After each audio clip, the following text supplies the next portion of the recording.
जी अस्सलाम वालेकुम। Welcome back.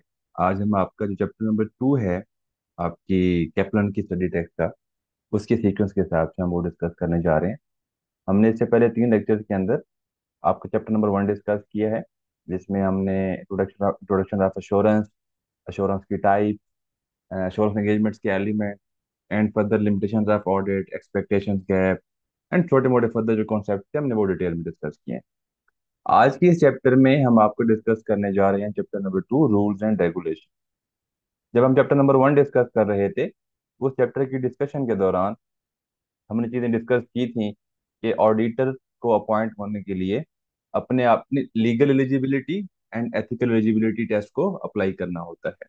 आज की इस लेक्चर के अंदर, इस चैप्टर के अंदर, जो लीगल रिक्वायरमेंट्स हैं, लीगल एलिजिबिलिटी क्राइटेरिया है किसी भी पर्सन का ऑडिटर अपॉइंट होने के लिए, हम वो डिस्कस करेंगे।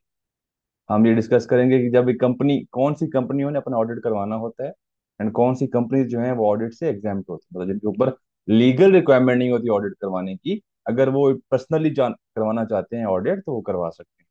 फिर हम इसमें डिस्कस करेंगे कि आपका जो ऑडिटर होता है वो कौन अपॉइंट हो सकता है, मतलब ऑडिटर अपॉइंट होने के लिए क्या eligibility criteria as per law.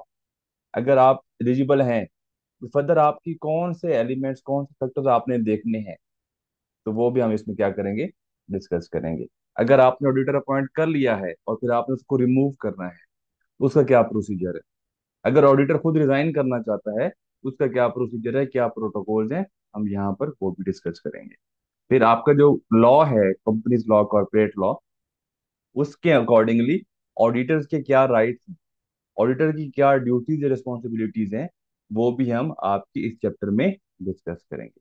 आपका जो ऑडिटर है उसने 4 डिफरेंट टाइप्स ऑफ रेगुलेशन की कंप्लायंस को इंश्योर करना होता है। पहली, जिस कंट्री के अंदर एज ए ऑडिटर वो ऑपरेट कर रहा है, एज ए प्रैक्टिस कर रहा है, चार्टर्ड अकाउंटेंट या अकाउंटेंसी फर्म, उसने वहां के लोकल जो कॉर्पोरेट लॉज होते हैं, जिसमें आपका कंपनीज एक्ट भी हो सकता है, जिसमें आपके फर्दर जो लॉज होते हैं, डिपेंड करता है कि आप कौन से सेक्टर की कंपनी का ऑडिट कर रहे हैं। फॉर एग्जाम्पल, आप एक बैंक का ऑडिट कर रहे हैं, तो उसमें जो आपका कंपनीज एक्ट के एडिशनली आपका जो बैंकिंग कंपनीज का ऑर्डिनेंस, जो लॉज रिलेटेड होंगे, जो सेंट्रल बैंक की कुछ लॉज रेगुलेशन वगैरह होंगी, आपने उसकी भी कंप्लायंस करनी होगी।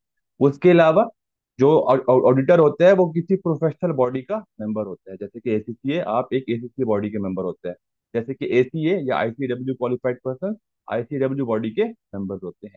जैसे कि सीए पाकिस्तान, जो क्वालिफाइड चार्टर्ड अकाउंटेंट्स होते हैं, जो ऑडिट कर रहे होते हैं पाकिस्तान के अंदर, वो आई कैप के मेंबर। जो रेलेवेंट सुपरवाइजरी बोर्ड होता है, जो बॉडी होती है, उसकी अपनी भी कुछ रेगुलेशंस होती हैं, उसकी अपनी भी कुछ कंप्लायंस रिक्वायरमेंट्स होती हैं, जो उसके क्वालिफाइड मेंबर्स, उसके जो प्रैक्टिसिंग मेंबर्स ने उसकी कंप्लायंस करनी होती है। तो being an auditor, qualified member को उसकी भी कंप्लायंस को इंश्योर करना होता है। नेक्स्ट जो आपके पास है वो है इंटरनेशनल स्टैंडर्ड्स ऑन ऑडिटिंग। जब ऑडिटर एक ऑडिट परफॉर्म करना होता है, कर रहा होता है, तो उस ऑडिट की एंगेजमेंट के दौरान उसने ये इंश्योर करना होता है कि उस ऑडिट एंगेजमेंट के दौरान जहां पर भी किसी ऑडिटिंग स्टैंडर्ड की रिक्वायरमेंट अप्लाई हो रही है, तो उसने उसकी कंप्लायंस करनी है। ठीक है। उसके अलावा ऑडिटर ने थ्रू आउट द ऑडिट, और एंगेजमेंट एक्सेप्ट करने से पहले भी, during the engagement and engagement and होने तक, उसने अपने आप पर हर रोज, हर टाइम कोड ऑफ एथिक्स को अप्लाई करना है। क्यों? क्योंकि सबसे इंपॉर्टेंट फैक्टर जो एक ऑडिट एंगेजमेंट के अंदर होता है, वो ऑडिटर का इंडिपेंडेंट होना होता है। हम चैप्टर 1 से कंटिन्यूसली डिस्कस करते आ रहे हैं कि ऑडिटर का इंडिपेंडेंट होना मस्ट है। ठीक है, तो इसलिए हम कोड ऑफ एथिक्स को हम पहले दिन से लेकर आखिरी दिन तक हर रोज, हर टाइम टेस्ट करते रहेंगे कि क्या मेरे की ऑडिट ऑडिट पार्टनर की या ऑडिट टीम के किसी भी मेंबर की इंडिपेंडेंस कंप्रोमाइज हो रही है या नहीं हो रही। अगर इंडिपेंडेंस कंप्रोमाइज हो रही है, उसके क्या हमारे पास सेफ गार्ड्स हैं, या हम उसको, जो भी हमारे पास ऑप्शन अवेलेबल हैं वो आगे जाके डिस्कस करेंगे, हमको किस तरह से अकाउंट फॉर करना है। तो ये हमारे पास 4 डिफरेंट जो होते हैं पर्सपेक्टिव हैं कंप्लायंस के, जो ऑडिटर ने उनकी कंप्लायंस करनी होती है। हम पहले देखते हैं कि जी ऑडिटर ऑडिट करवाने की रिक्वायरमेंट किसके ऊपर है, मीन्स कौन सी कंपनीज ने क्या करवाना है, ऑडिट करवाना होता है। As per UAE, not UAE, UK companies act 2006, हर कंपनी ने अपना ऑडिट करवाना होता है, एक्सेप्ट सम कंपनीज जिनको लॉ ने एग्जाम्पशन दे दी। ठीक है। अब एग्जाम्पशन लॉ ने किस किन कंपनीज को दी है, चलिए वो डिस्कस करते हैं। अब लॉ का सेक्शन नंबर 477 है, उसमें वो डिफाइन करता है स्मॉल कंपनीज को, कि जो भी कंपनी जो स्मॉल कंपनीज के क्राइटेरिया में फॉल कर रही होगी वो एग्जाम्प्ट है from external audit as per the law. अब अगर कंपनी खुद करवाना चाहती है तो उस केस में कोई मना नहीं किया गया, लेकिन जो लीगल रिक्वायरमेंट होती है स्टैट्यूटरी ऑडिट करवाने की वो वहां पर एप्लीकेबल नहीं होती। But there are some exception, कि वो मे बी पॉसिबिलिटी है कुछ कंपनीज स्मॉल कंपनीज के क्राइटेरिया में तो फॉल कर रही होंगी, बट अगर वो एक्सेप्शन में फॉल कर रही है तो उसने भी अपना ऑडिट करवाना होगा, it will be mandatory for them to get their account audited. Then second जो एक्सेप्शन है वो है कि जो डॉर्मेंट कंपनीज होती हैं, मीन जो कि ऑपरेटिव नहीं है, क्लोज है, ठीक है, ऑपरेशन नहीं चल रहे, एक दो ट्रांजेक्शन हैं, बट क्योंकि वो कंपनी रजिस्टर्ड है तो उस केस में उन्होंने भी अपना ऑडिट नहीं करवाना होता। फिर क्या है, कुछ सब्सिडरी कंपनीज हैं, उनको भी आपका जो लॉ है वो एग्जाम्पशन देता है। वो कहते हैं कि अगर सब्सिडरी कंपनीज, ये कुछ क्राइटेरिया मेंशन होता है, अगर वो क्राइटेरिया मीट करती हैं, उसके लिए क्वालिफाई करती हैं, तो आपकी उस कंपनीज ने भी ऑडिट नहीं करवाना होता, मीन्स स्टैट्यूटरी ऑडिट की रिक्वायरमेंट उनके ऊपर नहीं होती। बट इन सारे केसेस के अंदर अब यहाँ पर लॉ कह रहा है कि आपने ऑडिट नहीं करवाना। एक और सेक्शन है लॉ के अंदर, वो कहता है कि अगर members of the company, means share holders of the company, उनकी अगर ऐसा शेयर होल्डर जिनकी ऑनरशिप परसेंटेज 10% या उससे ज्यादा है, ये share holder individual share holder भी हो सकता है, मीन एक शेयर होल्डर है, उसकी कंपनी में 12% शेयर, और वो कंपनी को क्या करता है, रिक्वेस्ट करता है कि जी आप अपने अकाउंट्स को ऑडिट करवाएं। वो मे भी फॉल कर रही हो स्मॉल कंपनी के अंदर, वो मे भी फॉल कर रही हो इसके अंदर, या मे भी फॉल कर रही हो इसके अंदर। बट अगर किसी एक शेयर होल्डर ने या ग्रुप ऑफ शेयर होल्डर जिनकी कंबाइंड ऑनरशिप 10% या उससे ज्यादा है, तो वो अगर वो रिक्वेस्ट कर दें कंपनी को कि अपना ऑडिट करवाए, उस केस में फिर वो एग्जाम्पशन में फॉल नहीं करेंगे। It will become must for them to appoint an auditor and get their accounts audited. Understood. अब स्मॉल कंपनीज के अंदर हमारे पास कौन सी ऐसी एक्सेप्शंस हैं, अगर एक स्मॉल कंपनी का हम क्राइटेरिया मेट कर रहे हैं लेकिन हम इनमें से किसी एक में फॉल कर रहे हैं, तो हमारे ऊपर एग्जाम्पशन अप्लाई नहीं होगी, हमने फिर भी क्या करवाना होगा, अपना स्टैट्यूटरी ऑडिट करवाना होगा।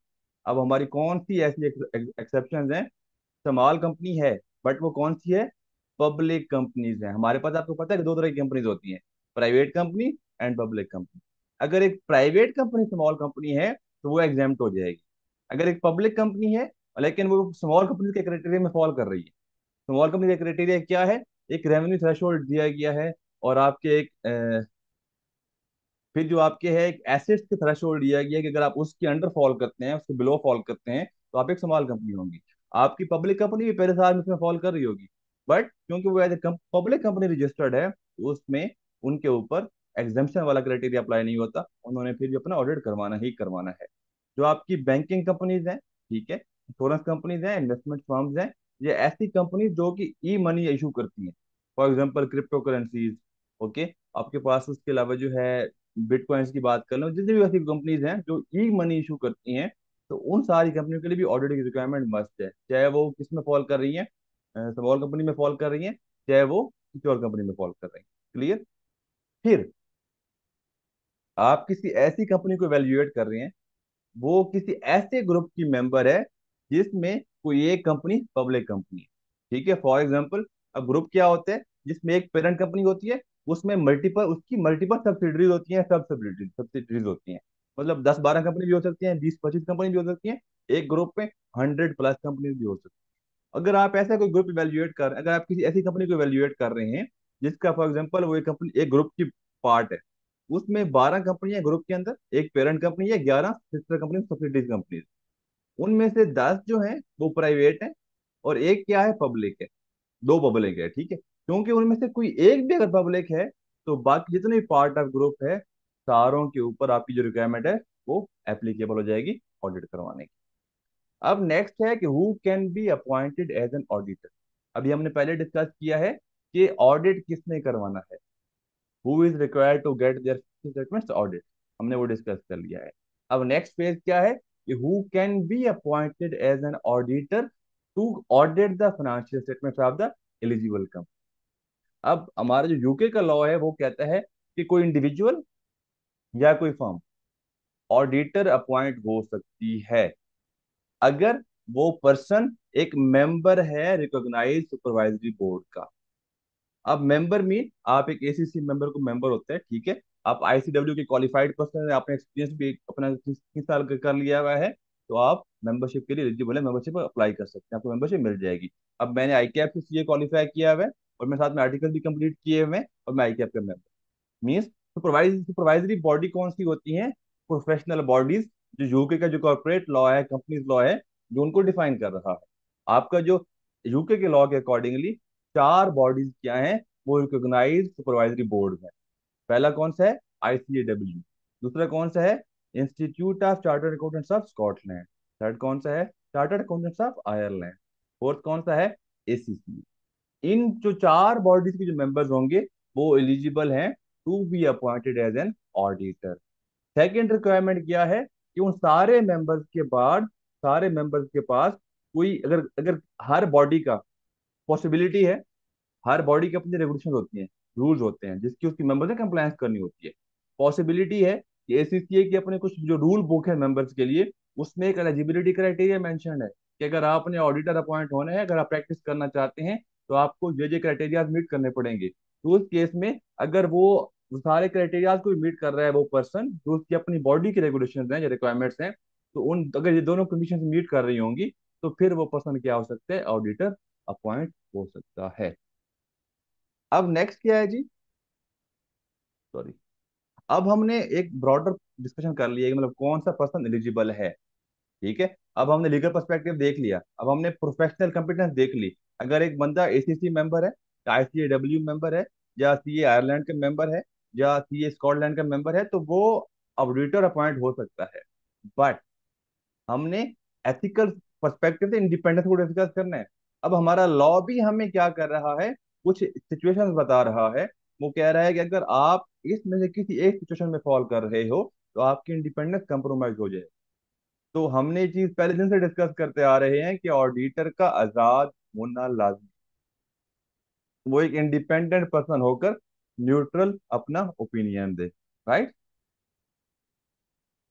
क्लियर? अब इस केस में एन ऑफिसर और employee of the company means, अगर जिस कंपनी का ऑडिट होना है, फॉर एग्जांपल कंपनी ए, ठीक है, कंपनी ए का अपना ऑफिसर या कोई भी एम्प्लॉय उसका ऑडिटर अपॉइंट नहीं हो सकता। This is the short and clear clear call. Second one, अब ए पार्टनर और employee of an officer of the company. अब एक कंपनी ए है, इसका ऑडिटर अपॉइंट होना है, इसका एक डायरेक्टर है मिस्टर अली, ठीक है। अब मिस्टर अली का एक एम्प्लॉय है अकरम। आल तो अकरम जो एम्प्लॉय है मिस्टर अली का है, बट क्योंकि जो अली है वो कंपनी ए का डायरेक्टर है, तो मिस्टर अकरम कंपनी ए का ऑडिटर अपॉइंट नहीं हो सकता। If you see here again, if I go back, okay, a partner or employee, we are discussing this situation, an employee of an officer of the company। अब company एक officer कौन है? Mister Ali. अब mister Ali का employ कौन है? Mister अकरम।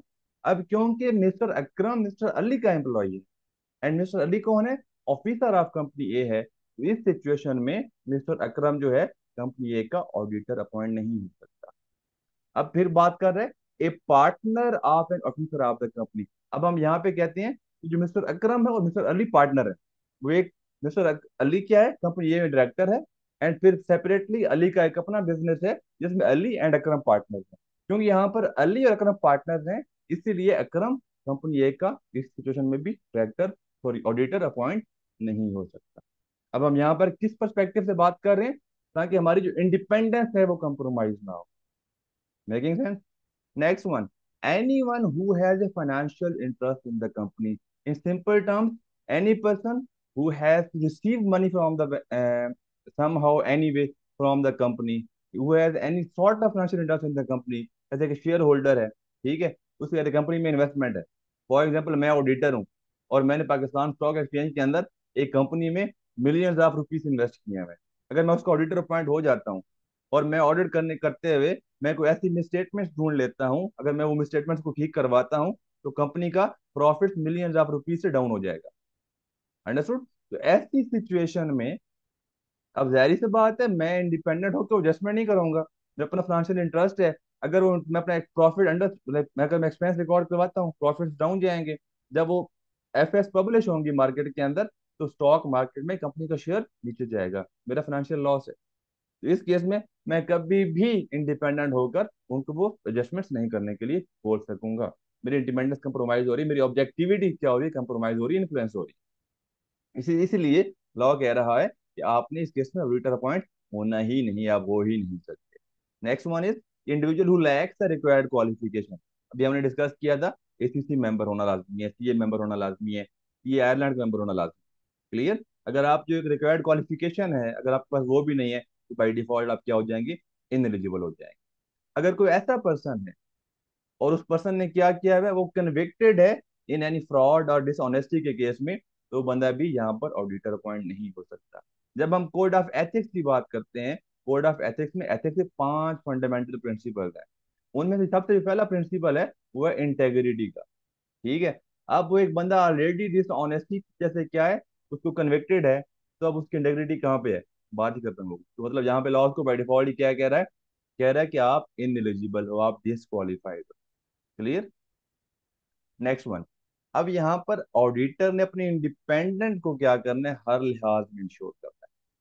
अब उसकी इंडिपेंडेंस इंडिपेंडेंस कैसे इंश्योर होगी, जब वो अपनी कंप्लायंस करेगा जो भी एथिकल स्टैंडर्ड्स की रिक्वायरमेंट है एफआरसी के अकॉर्डिंगली। हम एथिकल स्टैंडर्ड आगे जाके पढ़ेंगे। फिर उसमें जो आईएसए के अंदर रिक्वायरमेंट्स हैं, ठीक है, हम वो भी जाके आगे पढ़ेंगे पूरे सिलेबस के अंदर। फिर आपके पास ईयू ऑडिट रेगुलेशंस हैं, वो हमारे सिलेबस में नहीं है। ठीक है जी। Appointment of audit. अब एक कंपनी बनती है फर्स्ट टाइम, ठीक है, आज कंपनी इनकॉर्पोरेट हुई है, कंपनी एबीसी लिमिटेड। अब उसका फर्स्ट ईयर है। जब उसका फर्स्ट टाइम जो ऑडिटर अपॉइंट होता है, उसको हम कहते हैं फर्स्ट ऑडिटर। उसके बाद उसका, क्योंकि आपका जो ऑडिट होता है हर साल की फाइनेंशियल स्टेटमेंट का होता है, जैसे ही एक साल की फाइनेंशियल स्टेटमेंट प्रिपेयर होकर, ऑडिट होकर, ऑडिट रिपोर्ट को एजीएम के अंदर, एनुअल जनरल मीटिंग के अंदर रिप्रेजेंट किया जाता है, तो उस डेट पर पुराना जो ऑडिटर है वो बाय डिफॉल्ट क्या किया जाता है कि वो वापस ऑटोमेटिकली रिमूव हो गया, रिजाइन हो गया। ठीक है? अब उस एजीएम के अंदर शेयर होल्डर्स ने नया ऑडिटर अपॉइंट करना होता है नेक्स्ट फाइनेंशियल ईयर के लिए। अब वो पुराने एग्जिस्टिंग ऑडिटर को भी रीअपॉइंट कर सकते हैं या किसी और को भी री अपॉइंट कर सकते हैं।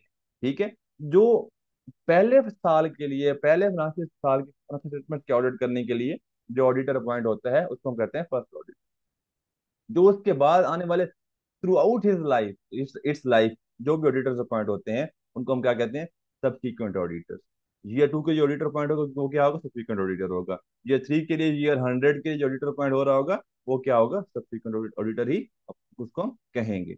अब यहाँ पर जो हम देखेंगे अपॉइंटमेंट कौन कर सकता है ऑडिटर, जो फर्स्ट ऑडिटर है, ठीक है, फर्स्ट ऑडिटर है, फर्स्ट ऑडिटर को आपका बोर्ड ऑफ क्वालिफिकेशन,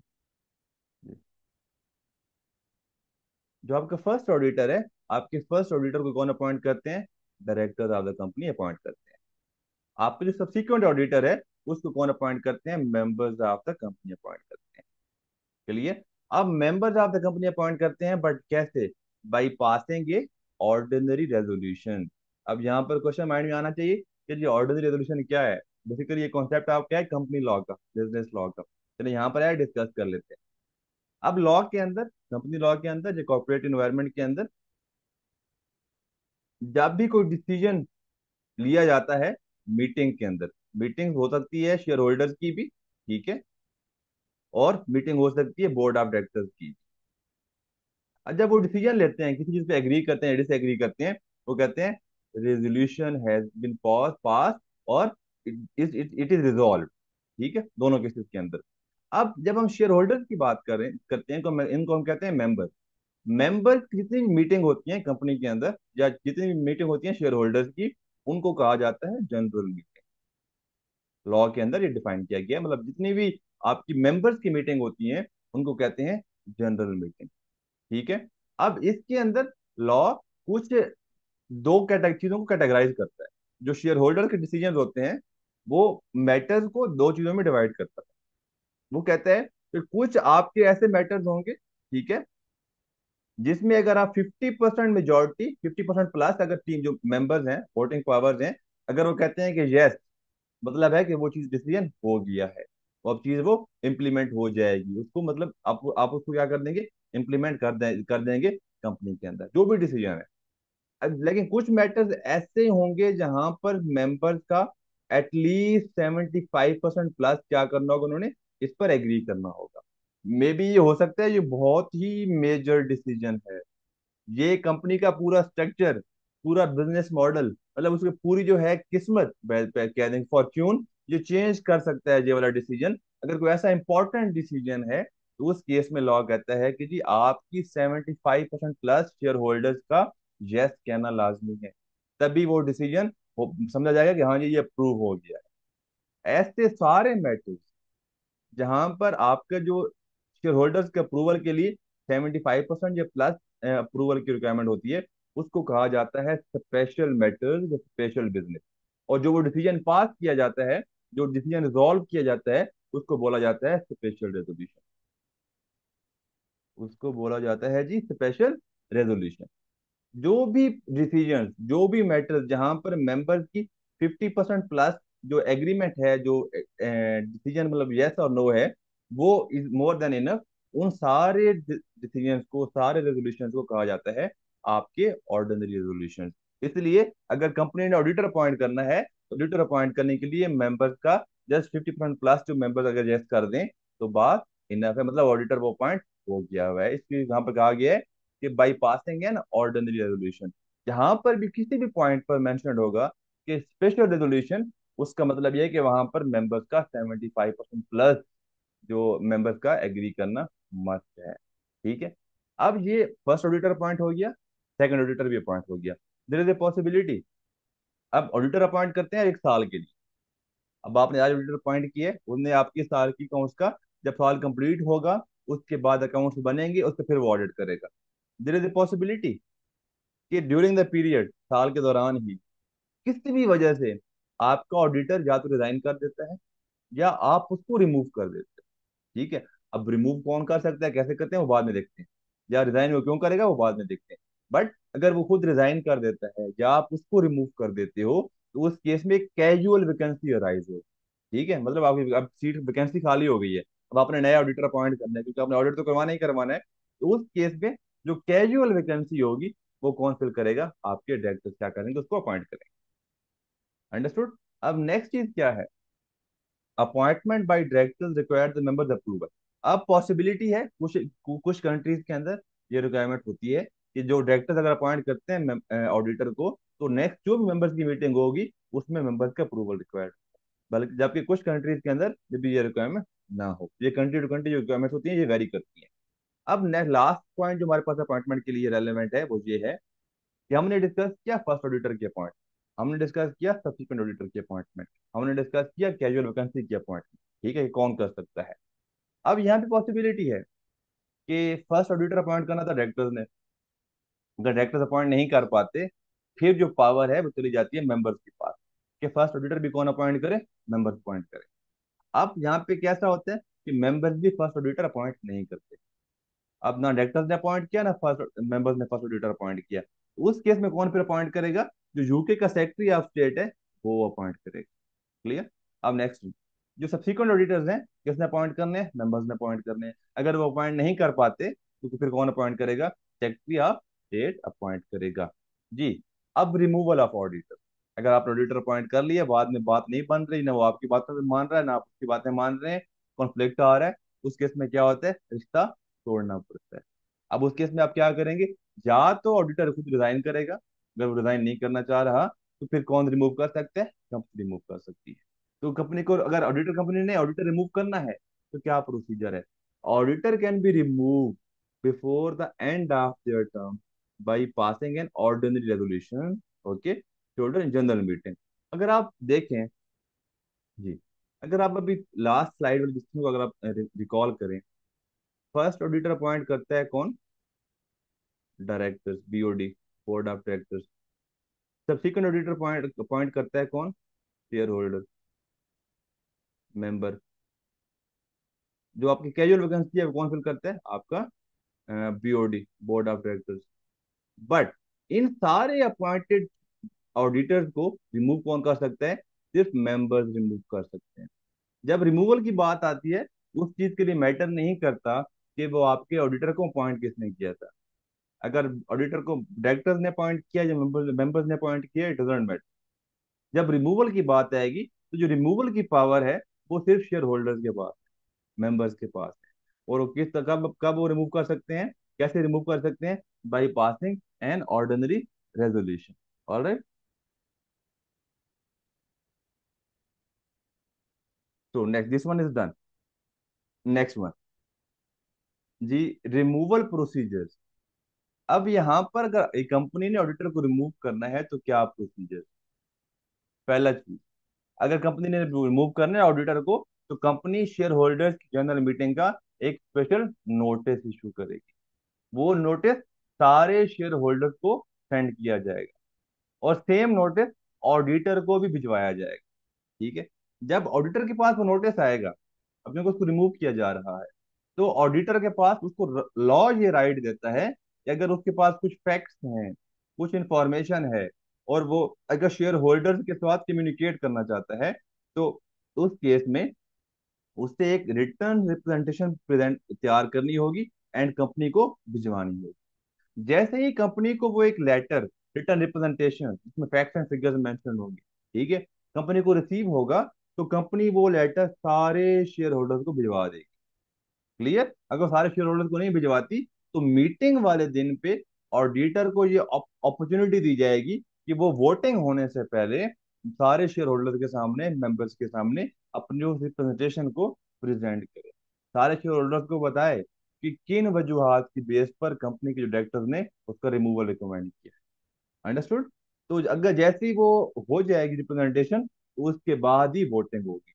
अब वोटिंग में अगर ये डिसीजन आ जाता है, ये रिजॉल्व हो जाता है कि जी इस शेयर होल्डर को रिमूव करो, तो इस डायरेक्टर को, और इस ऑडिटर को रिमूव करो, वो रिमूव हो जाएगा। अब उसके बाद क्या होगा? फिर अपॉइंटमेंट होगी न्यू ऑडिटर की। जैसे ही रिमूवल ऑफ ऑडिटर होता है, तो कैजुअल वैकेंसी अराइज होगी। जैसे कैजुअल वैकेंसी अराइज होगी, उसको कौन फिल करेगा? आपके डायरेक्टर्स फिल करेंगे। जी। अब ऑडिटर खुद रिजाइन भी कर सकता है। अगर ऑडिटर ने रिजाइन करना है, तो ऑडिटर थ्रू ए जो है नोटिस, ठीक है, क्या करेगा? रिटर्न नोटिस कंपनी को इन्फॉर्म करेगा कि मैं रिजाइन करता हूँ। अब उसके रेजिग्नेशन किस डेट से इफेक्टिव होगा, वो डिपेंड करता है कि नोटिस के अंदर कौन सी डेट मेंशन्ड है। वो 30 दिन का नोटिस दे रहा है, 2 मंथ का नोटिस दे रहा है, whatever the period over there is, वो वहां पे मेंशन किया जाएगा। अगर ऑडिटर किसी पब्लिक कंपनी का है और अगर वो रिजाइन कर रहा है, उस केस में उस ऑडिटर ने क्या करना है? अपनी एक स्टेटमेंट सबमिट करनी है कंपनी को, जिसमें वो एक्सप्लेन करेगा कि वो रिजाइन क्यों कर रहा है, और फिर उसमें वो सारे मैटर्स भी बताएगा, जिसके मतलब कंडीशन या मैटर जो उसको लगता है कि वो शेयर होल्डर्स को पता होने चाहिए या कंपनी के क्रेडिटर्स को पता होने चाहिए। अंडरस्टूड? अगर उसमें कोई सिग्निफिकेंट रीजन नहीं है, तो ऑडिटर उसमें बताएगा कि उसमें ऐसे कोई सिग्निफिकेंट मैटर्स नहीं है जो मैं कम्युनिकेट करूँ। ठीक है, मतलब उसके अपने पर्सनल कोई लिमिटेशंस हैं, कोई प्रॉब्लम्स हैं, जो रीजन हैं, जस्टिफिकेशन हैं, उनकी बेस पर वो क्या करेगा? वो उसमें मेंशन कर सकता है, वो रिजाइन भी कर सकता है। क्लियर? अगर ऑडिटर जो रिजाइन कर रहा है, अगर वो कंपनी से रिक्वेस्ट करता है कि जी जनरल मीटिंग कॉल करें, उस पर उसने कुछ बोलना है, तो उस केस पे कंपनी के लिए मस्ट है कि वो जनरल मीटिंग कॉल करे, सारे मेंबर्स को बुलाए, और वहां पर जो ऑडिटर होगा, वो अपने जो भी उसके होंगे खदशात, मामला, वो वहां पर डिस्कस करेगा। क्लियर? जी। अब यहाँ पर है कि duties of the auditor upon resignation, जब वो रिजाइन कर रहा होगा, तब ऑडिटर की क्या ड्यूटीज है। अब जब ऑडिटर रिजाइन करेगा या उसको रिमूव किया जाएगा, तो before the end of their term, मतलब अगर अभी टर्म कंप्लीट नहीं हुई, अभी उसने ऑडिट करना था, या इन इन इन बिटवीन वो सारा ऑडिट चल रहा था, तो कंपनी उसको रिमूव कर देती है या खुद रिजाइन करता है कुछ रीजन की बिहाफ वजह से, तो उस केस में उसने नोटिफाई करना है एसीसीए को, आईसीएडब्ल्यू को, मतलब जिस भी बॉडी का वो मेंबर है, उसने उनको अपॉइंट इन्फॉर्म करना है। उसके बाद जैसे ही ये नया ऑडिटर अपॉइंट होता है, वो क्या करता है? प्रीवियस ऑडिटर से कम्युनिकेट करता है। सॉरी, जब नया ऑडिटर प्रीवियस ऑडिटर से कम्युनिकेट करेगा, तो प्रीवियस ऑडिटर की रिस्पॉन्सिबिलिटी है, उसकी ड्यूटी है अंडर द लॉ, कि उसने उसके साथ कोऑर्डिनेट, लाइक प्रॉपरली कोऑपरेट करना है, जो भी वो चीजें पूछेगा उसको प्रॉपरली बतानी है। ठीक है, बट ऐसे नहीं। कैसे? पहले कंपनी से परमिशन लेकर, ठीक है, क्योंकि जो भी इंफॉर्मेशन है वो ऐसे नहीं बता सकता। कॉन्फिडेंशियलिटी प्रिंसिपल अप्लाई हो रहा है यहाँ पर। पहले वो क्या करेगा? परमिशन लेगा, ठीक है। जो न्यू ऑडिटर भी होगा वो पहले कंपनी से परमिशन लेगा कि जनाब, मैं आपको जो प्रीवियस ऑडिटर था उससे मैं कुछ चीजें पूछना चाहता हूँ, क्या मुझे परमिशन है? जब प्रीवियस ऑडिटर के पास वो लेटर आएगा इंक्वायरीज का, ठीक है, क्यूरीज का, तो वो क्या करेगा? अपनी कंपनी को, उस कंपनी को पूछेगा, जी आपके ऑडिटर ने मुझे चीजें पूछी हैं, मांगी हैं, तो क्या मैं बताऊं? सारी चीजें उसमें फॉल कर जाती हैं। अब अगर ऑडिटर ने रिजाइन किया है due to fraud, due to misstatement, मतलब कोई फ्रॉड उसने आइडेंटिफाई किया था, कोई मसले आपस में क्लैश आ गया था, उन्हें विड्रॉ किया, ठीक है, जब उसने रिजाइन किया, उस केस में अगर किसी लीगल बॉडी की रिक्वायरमेंट है कि आपने ऐसी सिचुएशन को उनको रिपोर्ट करना है। फॉर एग्जाम्पल, अगर आपने कोई मनी लॉन्ड्रिंग का केस देख लिया, ठीक है, तो उस केस में जो रेलेवेंट अथॉरिटी होती है आपने उसको रिपोर्ट करना होता है। क्लियर? अगर आपने कोई टेररिस्ट एक्टिविटी देख ली है, अगर आपने कोई ऐसी एक्टिविटी देख ली है जिसमें मतलब वो एंटी स्टेट चीजें चल रही हैं, तो आपने रेलेवेंट जो क्रिमिनल डिपार्टमेंट होते हैं आप उनको रिपोर्ट करना होता है। इट डिपेंड्स कि क्या चीज उसने आइडेंटिफाई किया, रिक्वायरमेंट्स पर डिपेंड कर रहा होता है। जी। ऑडिटर्स राइट्स ड्यूरिंग अपॉइंटमेंट, आप ऑडिटर अपॉइंट हो गए, ठीक है, अब उसने पूरा साल ऑडिटर रहना है और फिर क्या करना है? अकाउंट्स ऑडिट करने हैं। जब अकाउंट्स उसकी एफएस प्रिपेयर प्रॉपरली हो जाएंगे ईयर एंड के बाद, अब इस पूरे पीरियड के दौरान, ठीक है, उसके पास क्या राइट, लॉ को क्या राइट देता है? लॉ कहता है कि ऑडिटर को एक्सेस है सारे बुक्स एंड रिकॉर्ड्स के ऊपर, सारे जीएस के ऊपर, सारी इनवॉइसेस के ऊपर, सारे वाउचर्स के ऊपर, ऑल काइंड ऑफ इंफॉर्मेशन जो कंपनी ने यूज की है एफएस को बनाने के लिए, ठीक है। जो ऑडिटर को लगता है कि ये इन्फॉर्मेशन मस्ट है उसकी फाइनेंशियल स्टेटमेंट्स के ऑडिट को कंप्लीट करने के लिए, उसके sufficient and appropriate audit evidence को ऑब्टेन करने के लिए, चाहे उसको 10 बंदों कोई पर्सन से पूछना है, चाहे उसको डाटा इंस्पेक्ट करना है, कुछ भी करना है, वो सारी इंफॉर्मेशन पर उसको लॉ ये राइट्स देता है, उसको एक्सेस है, और कंपनी ने ये एक्सेस प्रोवाइड करनी है। नेक्स्ट वन, जो भी इंफॉर्मेशन या एक्सप्लेनेशन जो उसको लगती है कि कंपनी को प्रोवाइड करनी चाहिए, वो उनसे पूछेगा, और कंपनी के लिए मस्ट है कि वो उसको प्रोवाइड करे, मतलब मना नहीं कर सकती। अगर वो मना करती है, फिर ऑडिटर ने क्या करना है? ऑडिटर के पास क्या ऑप्शंस हैं वो हम डिस्कस करेंगे। जी। उसके अलावा ये ऑडिटर के पास राइट है कि कंपनी के शेयर होल्डर्स को जो भी जनरल मीटिंग का नोटिस जाएगा, और मेंबर्स की जो भी मीटिंग होंगी उनका पहले नोटिस जाता है, जो नोटिस मेंबर्स को जाएगा सेम वही नोटिस ऑडिटर को भी आएगा, मतलब ऑडिटर को भी बोलेंगे, आयन जी आप भी हमारी जो जनरल मीटिंग है उसको अटेंड करें। सेकेंड थिंग, अगर कोई ऐसा मैटर है जिसमें ऑडिटर की इन्वॉल्वमेंट है, तो उस मैटर के रिलेटेड ऑडिटर्स को भी उस मीटिंग के अंदर बोलने का राइट है। क्लियर? अब उसके बाद जितने भी मेंबर्स की रेजोल्यूशन उसमें पास होंगे कंपनी में, जो भी डिसीजन उसमें अप्रूव होंगे, उनके एक मिनट्स बनते हैं, मतलब नोट्स बनते हैं, डॉक्यूमेंटेशन होती है, उन मिनट्स की कॉपीज ऑडिटर को भी सेंड की जाएंगी। नेक्स्ट वन, अगर ऑडिटर्स के नॉलेज में ये बात आती है कि कंपनी के शेयर होल्डर्स, डायरेक्टर्स ने या ऑफिसर्स ने उनको फास्ट इंफॉर्मेशन दी है, वो उसको भी रिपोर्ट कर सकते हैं। अब रिपोर्ट किसको करना है, ये डिपेंड करता है कि इन्फॉर्मेशन क्या है, लीगल रिक्वायरमेंट्स वहां पर क्या है, ठीक है, ये सारी चीजें उसमें फॉल कर जाती हैं। बाकी ऑडिटर के पास ये भी राइट है कि वो रिजाइन भी कर सकता है, जिस लॉ ने राइट दिया है, ठीक है। अब auditor duties during the appointment period, अब ऑडिटर की ड्यूटीज क्या है, रिस्पॉन्सिबिलिटीज क्या है, पहले हमने राइट डिस्कस किए हैं। पहली चीज, ऑडिटर की रिस्पॉन्सिबिलिटी क्या है? The objective of the auditor is to obtain sufficient and appropriate audit evidence to enable himself to express his opinion on the financial statement, whether the FS are prepared in accordance with the IFRS or not, ठीक है। उसमें फिर वो क्या करता है? Audit report issue करता है, एंड अदर फाइंडिंग जो भी रिक्वायरमेंट्स होती हैं, जो भी मतलब रिपोर्टिंग रिक्वायरमेंट्स होते हैं under the legal laws and under the accounting auditing standard, उसने क्या करते हैं? उसकी कंप्लायंस करनी होती है, ठीक है। और अगर कहीं पर कंपनी किसी नॉन कंप्लायंस करेगी इस क्लॉज के अंदर, तो वहां पर जो ऑडिटर होता है उसने उसकी कंप्लायंस करवानी, मतलब सॉरी, उसने रिव्यू करके कंप्लायंस टेस्ट करनी होती है, एंड जो रेलेवेंट कंपनी होती है, रेलेवेंट सॉरी रेगुलेटरी अथॉरिटीज होती है, अगर रिक्वायर्ड हो कम्युनिकेट करता है। अंडरस्टूड? तो यहाँ पर मेरे पास ये सारी भी ऑडिटर की ड्यूटीज हैं। अब ऑडिटर ने क्या करना है? एफएस एग्जामिन करनी है, उनके ऊपर रिपोर्ट इशू करनी है, फ्रॉड को डिटेक्ट करना है ड्यूरिंग द ऑडिट, अगर उसको कोई एविडेंस मिलता है, कोई अगर उसको एक्सपेक्टेशन एक्सपेक्टेड उसको मतलब ऐसी कोई इंडिकेटर्स मिलते हैं, ठीक है, उसने प्रोफेशनल स्केप्टिज्म मेंटेन रखना है, तो उसने मतलब पूरा through out the audit questioning mind के साथ काम करना है, उसको हर लिहाज से डाउट होने चाहिए, यहाँ पे मिस्टेक हो सकती है, वहां पे मिस हो सकती है, वट्सएवर जो हमारी सारी जो चीजें हैं यहाँ पर कवर हो जाती हैं। उन्हें पे यहाँ पे टेस्ट करना है कि क्या कंपनी की जो कंपनी है, क्या वो रेलेवेंट लॉज उस पर एप्लीकेबल होते हैं, क्या उनकी कंप्लायंस कर रही है कि नहीं कर रही। ये भी ऑडिटर ने क्या करना होता है, ड्यूरिंग द ऑडिट रिव्यू करना होता है, चेक करना होता है। और अपने क्या करना होता है, कॉन्फिडेंशियलिटी की कंप्लायंस करनी होती है, कंपनी का कुछ भी डाटा, कोई भी इंफॉर्मेशन किसी थर्ड पार्टी के ऊपर उसको उस पर एक्सेस नहीं होनी चाहिए। अंडरस्टूड जी। अब हमारे पास नेक्स्ट क्या है, इंटरनेशनल रेगुलेशन।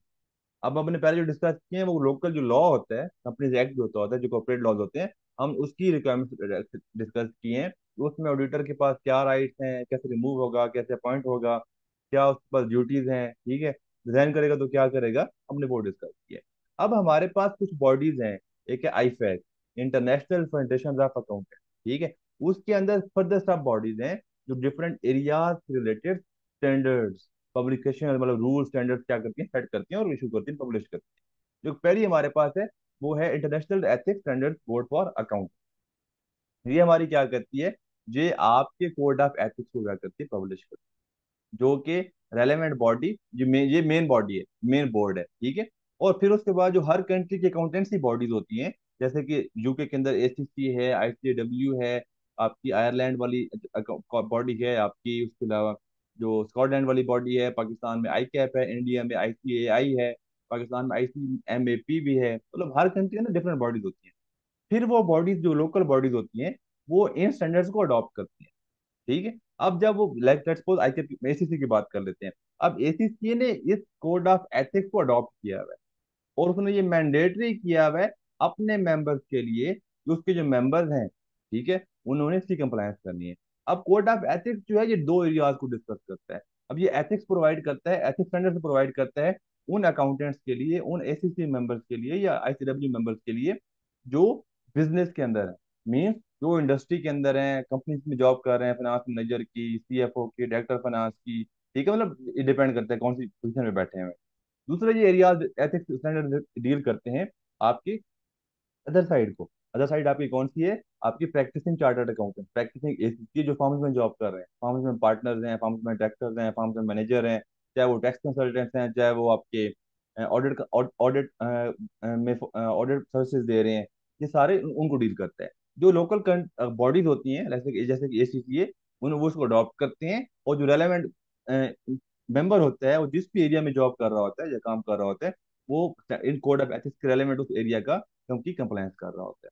सेम वे में आपकी जो दूसरी बॉडी है वो आपकी है international auditing and assurance standard board. अब ये आपके दो टाइप के स्टैंडर्ड इशू करता है। एक है आपके इंटरनेशनल स्टैंडर्ड ऑन ऑडिटिंग, ये सिर्फ एप्लीकेबल है ऑडिटर्स के ऊपर। जब ऑडिटर कोई कंपनी का ऑडिट करेगा, एक्सटर्नल ऑडिट, स्टैट्यूटरी ऑडिट, ठीक है, तो उस केस में उसने ये सारे स्टैंडर्ड्स की कंप्लायंस करनी है। ये स्टैंडर्ड्स आपको गाइड करते हैं, आपको प्रोवाइड करते हैं कि ओवरऑल ऑब्जेक्टिव क्या है ऑडिटर का।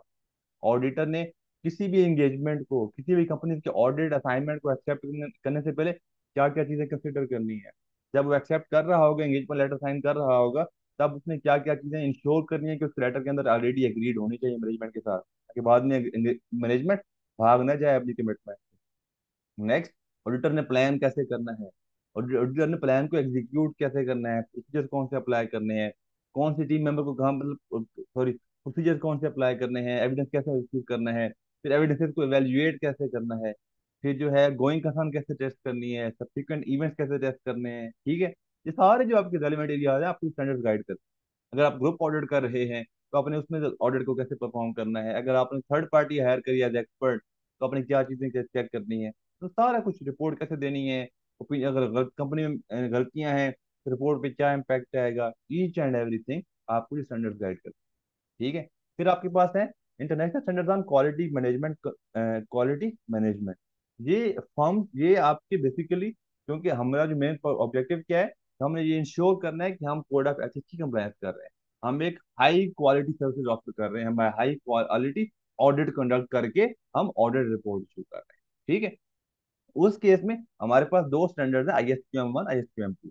ये हमें गाइड करते हैं एक ब्रॉडर पर्सपेक्टिव में, एक फर्म लेवल पे, कि फर्म अगर अपने इंटरनली ऐसे स्टैंडर्ड प्रोसीजर वो डेवलप कर ले कि वहां पर नॉन कंप्लायंस पॉसिबिलिटी नहीं बनेगी। फिर फॉर एग्जांपल, जो भी नया बंदा वो हायर करे, उससे पहले चेक लिस्ट फिल करवाए कि हाँ जी ये बंदा है, मेरे जो सिबलिंग्स, मेरे ब्लड रिलेशन, मेरे पेरेंट्स, स्पाउस जो है, पेरेंट्स, सिबलिंग्स, ये इन कंपनीज में जॉब कर रहे हैं। तो बाय डिफॉल्ट जब उसकी एलोकेशन होगी, अगर किसी ऐसी कंपनी में उसका नाम मेंशन करेंगे, वहां पर जो सिस्टम है वो ऑटोमेटिकली एरर दे देगा। मतलब ये यहाँ पर उसकी जो है इंडिपेंडेंस कंप्रोमाइज होगी, क्योंकि वहां पर उसकी फेमिलियरिटी है। वैसा बंदा वहां, उसकी फैमिली का एक बंदा वहां पर बैठा हुआ है। ये आपके इंटरनली क्वालिटी कंट्रोल जो है, क्वालिटी मैनेजमेंट प्रोसीजर है फर्म्स के अंदर इंटरनली। मतलब आप ऐसा बंदा एलोकेट ही नहीं करोगे किसी क्लाइंट के ऊपर जिसकी ऑलरेडी वहां पर कोई ना कोई फेमिलियरिटी है, समहाउ उसकी इंडिपेंडेंस कंप्रोमाइज हो रही होगी। ये हम जब आगे पढ़ेंगे डिटेल में, जब चीजें डिस्कस कर रहे होंगे, हमारी वहां पर ये डिस्कशन हो। तो मैंने ये सारे स्टैंडर्ड की, सारे एरियाज की आईफैक को समरी यहाँ पर लिखी है, आप इसको रिव्यू कर सकते हैं, वीडियो को पॉज करके पढ़ सकते हैं। ये सारी वही चीजें हैं जो आपको अभी मैंने बताई हैं। ठीक है, अभी दफा देख लें, गो थ्रू कर लें, वीडियो को पॉज करें और उसको आप पढ़ेंगे क्या हिसाब किताब है। नेक्स्ट है आपकी जो एथिक्स स्टैंडर्ड्स हैं वो क्या डील करते हैं, कैसे होते हैं, अभी मैंने आपको डिस्कस किया था, हम पहले भी डिस्कस करते आ रहे हैं। जब हम चैप्टर 4 में जाएंगे वहां पर डिटेल में डिस्कस करेंगे। Just for your on knowledge purposes अभी आप इसको देख सकते हो, रिव्यू कर सकते हैं भाई क्या हिसाब किताब। जी नेक्स्ट वन आपकी आई एस क्यू एम है, ये जो मैंने डिस्कस की है आप इसको भी देखें कि इसमें मैंने क्या मेंशन किया, सेम वही चीज़ें अभी आपको मैंने एक्सप्लेन की है। जब हम आगे चलेंगे वहाँ पर हम डिटेल में डिस्कस करेंगे, जैसे आप पढ़ लें अपने नॉलेज को लाइक रिफ्रेश करने के लिए। जी नेक्स्ट, अब जो आईफैक है, अब जो ऑडिटिंग स्टैंडर्ड्स हैं, जो कोड ऑफ एथिक्स हैं, क्या वो मैंडेटरी है कि लोकल बॉडीज फॉलो करें? ठीक है, अब पाकिस्तान की मतलब अकाउंटेंट्स फॉलो करें, आईकैन मस्ट फॉलो करे, या यूके वाले मस्ट फॉलो करें? आईफैक्ट इंटरनेशनल बॉडी है, वो वर्ल्ड वाइड मतलब उसको एक बॉडी वो कर रही है, इसकी कोई लीगल अथॉरिटी नहीं है इंडिविजुअल कंट्रीज के अंदर। ठीक है, बट क्योंकि आप एक ग्लोबल मार्केट का पार्ट हो, अपने ग्लोबल मार्केट में कम्पीट करना है, तो आपकी जो हार्मोनाइजेशन होनी चाहिए ग्लोबल स्टैंडर्ड्स के अंदर और आपकी कंट्री के स्टैंडर्ड्स के अंदर। इसलिए इसलिए कंट्रीज क्या करते हैं, जो इंटरनेशनली अडॉप्टेड रेलेवेंट प्रैक्टिसेस होती हैं उनको वो अडॉप्ट करते हैं। अगर रिक्वायर्ड हो तो अपने कंट्री के रिक्वायरमेंट्स के हिसाब से छोटी मोटी अमेंडमेंट्स कर लेते हैं। लाइक अब इंडिया में ऑडिटिंग स्टैंडर्ड्स हैं, अब उन्होंने थोड़े बहुत अपने हिसाब से अमेंड किए हैं हमें। ठीक है, दूसरी उनके अपने स्टैंडर्ड्स के कोड्स हैं। अब पाकिस्तान ने एज इट इज अडॉप्ट किया है, अब यूके ने इटसेल्फ बट मॉडिफाई किया है। यूके ने भी आईएसएस को अडॉप्ट किया है बट विद स्मॉल मॉडिफिकेशन। ठीक है, मतलब वो as it is ISS use नहीं करते, वो थोड़ा सा मॉडिफाई करने के बाद थोड़ी जो भी मॉडिफिकेशन रिक्वायरमेंट उनकी होती है लोकल, उसके हिसाब से उसको क्या कर रहे हैं, मॉडिफाई कर रहे होते हैं। सेम वे में जहां पर कॉन्फ्लिक्ट आ जाए, जहां पर डिफरेंस आ जाए लोकल लॉ के रिक्वायरमेंट के अंदर एंड आईफैक के इशू स्टैंडर्ड्स के अंदर, ठीक है, तो वहां पर कौन प्रीवेल करेगा, क्या अप्लाई होगा, जो लोकल लॉज की रिक्वायरमेंट्स। अंडरस्टूड। अब नेक्स्ट आपके पास क्या है, जो लोकल जो अकाउंटेंट जो प्रोफेशनल बॉडीज होती हैं like ICAW, ACCA, ICAP Pakistan, ICAI India, ठीक है, और ये जो बॉडीज होती हैं इनका अकाउंटेंसी के अंदर क्या रोल है?